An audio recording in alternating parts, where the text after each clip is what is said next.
So my mother, a woman who has shopped at Walmart, Target, and every 7-Eleven between Ohio and Oregon, took one look at a steak and cheese pie rotating behind a glass cabinet in rural New Zealand and said the 5 words that made me know this video was going to be different. She said, "That's $3 for that?" And then she bought 3 of them. This is my mom, Linda, born and raised in Ohio. She thinks New Zealand is, and I quote, quaint. She also thinks a convenience store is a place where you buy cigarettes, lottery tickets, and a slow-building regret. Today, at 4:30 p.m. on a Friday, I'm taking her to a Kiwi Foursquare. Not a supermarket, not a mall, a Foursquare. The kind of shop that sits on a main street in a town you've probably never heard of, with a sign that's been there since before I was born, and a bell above the door that actually dings. She has no idea what's coming. And honestly, neither did I. The first thing my mom noticed wasn't the pie warmer. It wasn't the $1 lolly jars. It was the size. She looked at me, looked at the 4 aisles, looked back at me, and said, with the kind of honesty only a mother can deliver, "It's cozy," which is American for small. But here's what she didn't understand yet. In New Zealand, a Foursquare isn't a shop.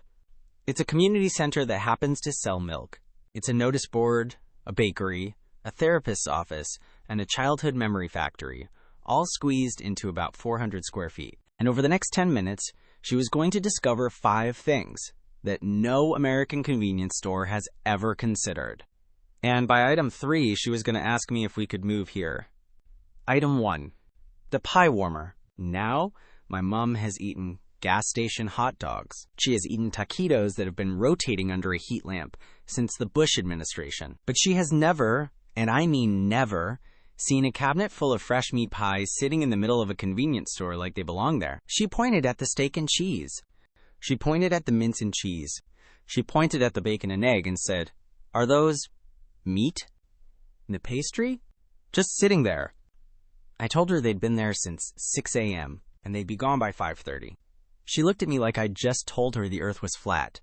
And then she bought one, and then she took a bite, and then her eyes closed. And then she said, and I'm not making this up, "In America, this would be a lawsuit.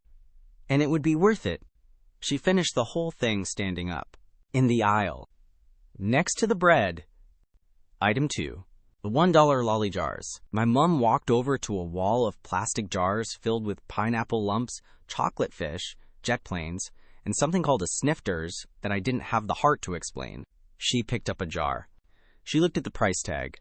She looked at me. She looked at the jar again. $1, she said. "For this many?" I told her that's the childhood of every Kiwi kid right there. Birthday parties, Saturday mornings, road trips, all of it starts with a paper bag and a scoop. She stood there for a solid minute, just staring at the jars like they were museum pieces. And then she said something that I think sums up the entire American retail experience in one sentence. She said, "In America, these would be behind bulletproof glass."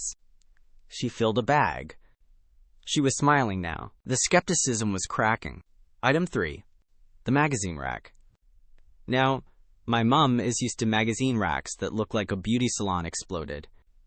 Cosmo, People, Us Weekly, 17 different versions of Lose 10 pounds by Tuesday. She walked over to the rack at this Foursquare, and she stopped.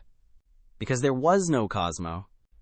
There was no People. There was just fish, and sheep, and a farming equipment catalog, and a local newsletter with a handwritten headline that said Netball Finals, this Saturday. She turned to me and said, "Where's the celebrity gossip?" I told her the gossip is at the counter. The magazine rack is for information you can actually use. She pulled out a fishing magazine. She looked at a photo of a guy holding a trout the size of her arm, and she genuinely asked me if that was photoshopped. "It's not, Mum. It's just New Zealand." Item 4, the Eftpos minimum sign. My mum saw this little handwritten sign taped to the counter, "No Eftpos under $5, and she laughed. Not a mean laugh, a real laugh. The kind of laugh you make when you see something so honest it catches you off guard. She said, "That's the most honest thing I've ever seen in a shop." And then she said, "In America, they'd charge you a convenience fee, and then they'd charge you a fee for charging the fee, and then they'd ask if you want to sign up for a credit card." She paid cash. The owner, a woman named Bev, probably in her 60s, took the money, gave her change, and didn't rush her. didn't scan her face, didn't ask if she wanted to join a loyalty program. Just took the money, smiled, and said, "Have a good one, love." My mom stood there for a second, holding her change, looking like she'd just experienced a religious conversion. Item 5. The counter conversation. This is the one I couldn't have planned, because while my mom was paying for her pie and her lollies, Bev came out from behind the counter. Not to upsell, not to check a security camera, just to talk. Bev looked at me, looked at my mom, and said, "You visiting from the States, love?" My mom said yes. She said her son lives here. And Bev didn't say, "Welcome to the store, here's your receipt." She said, "Well, you're in the right place. Best pies in the district. And if you need a good cuppa, the kettle's always on." She bagged the pie. She added a napkin. She didn't scan a barcode. She didn't ask for an email address. She just handed it over, like a human being, to another human being. My mom walked out of that shop, holding her bag like it was a trophy. And she said, again, not making this up, in America, they'd be scanning my face for ads by now. So we stood outside.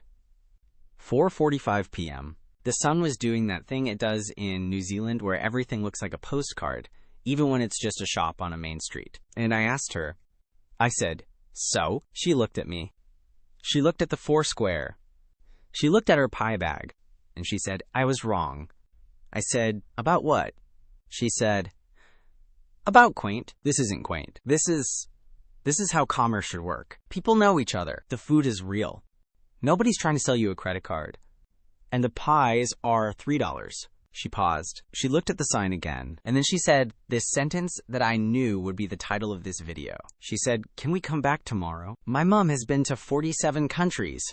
She's seen the world. She shopped in Tokyo, Paris, and a duty-free in Dubai that had a waterfall inside it. And today, in a 400-square-foot shop on a main street in rural New Zealand, she found something she didn't know she was looking for. She found a place where the owner knows your name, or at least acts like she wants to. Where the food is made this morning, not last month. Where $1 still buys you joy. And where the most shocking thing behind the counter isn't a security guard or a self-checkout machine. It's a woman named Bev. With a kettle. And a smile. And a pie warmer that has been feeding this town since before I was born. So that's the story. My American mom. A Kiwi Foursquare. And a woman named Bev, who may have accidentally converted a 60-year-old Ohio native to the Church of Small-Town Retail. If you want to see where we take Mom next, hit subscribe, because next week, I'm taking her to a marae. She's never been inside one. She's never seen a powiri. And I have a very strong feeling she's going to cry.